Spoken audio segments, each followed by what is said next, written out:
Bismillah, Assalamualaikum warahmatullahi wabarakatuh.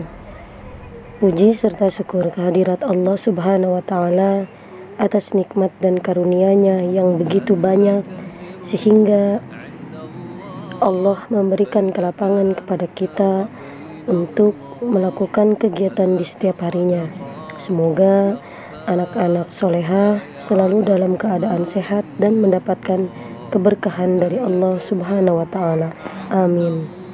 Anak-anak solehah, mengawali perjumpaan kita pagi ini, Ibu akan membahas materi tentang tema 1, organ gerak hewan dan manusia. Subtema 1, organ gerak hewan. Salah satu ciri makhluk hidup adalah bergerak. Secara umum, gerak dapat diartikan berpindah tempat atau perubahan posisi sebagian atau seluruh bagian dari tubuh. Makhluk hidup akan bergerak apabila ada rangsangan yang mengenai sebagian atau seluruh bagian tubuhnya. Gerak pada manusia dan hewan menggunakan organ gerak yang tersusun dalam sistem gerak. Organ gerak berguna untuk berjalan, berlari, melompat, meloncat, memegang, menggali, memanjat, berenang, terbang, dan sebagainya. Seperti terlihat pada gambar hewan-hewan yang bergerak dengan cara yang berbeda-beda, seperti yang tadi dijelaskan. Terbang, berjalan, berlari, melompat, dan sebagainya. Organ gerak pada hewan dan manusia memiliki kesamaan. Alat-alat gerak yang digunakan pada manusia dan hewan ada dua macam, yaitu alat gerak pasif berupa tulang dan alat gerak aktif berupa otot. Tulang disebut dengan alat gerak pasif karena tulang tidak dapat bergerak dengan sendirinya tanpa mendapatkan atau dipengaruhi oleh gerakan aktif yang mempengaruhi tulang.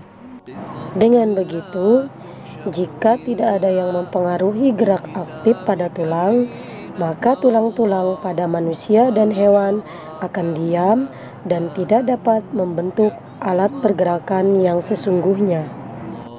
Otot disebut alat gerak aktif karena otot memiliki suatu senyawa kimia yang membuatnya dapat bergerak.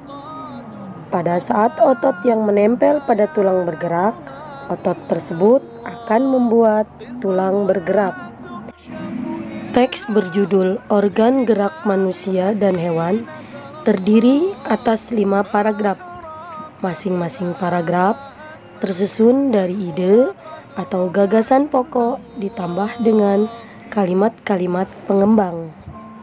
Ide pokok adalah gagasan yang menjadi dasar sebuah paragraf.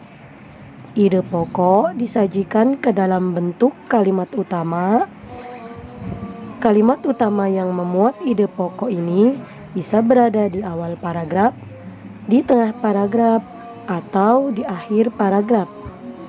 Perhatikan contoh pada halaman 4 pada buku tema 1. Coba perhatikan pada bacaan di halaman 3, ide pokoknya berada di awal kalimat yang ada pada paragraf pertama, yaitu paling atas, salah satu ciri dari makhluk hidup adalah bergerak.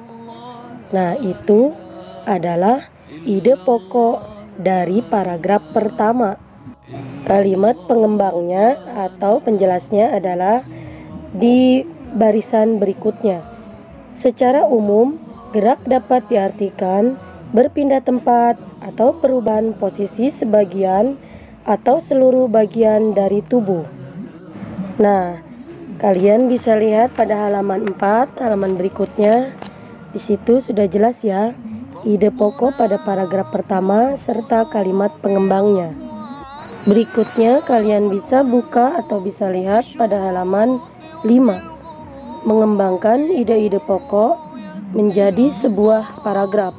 Perhatikan, ide pokoknya yang pertama adalah organ gerak terdiri atas 2 macam.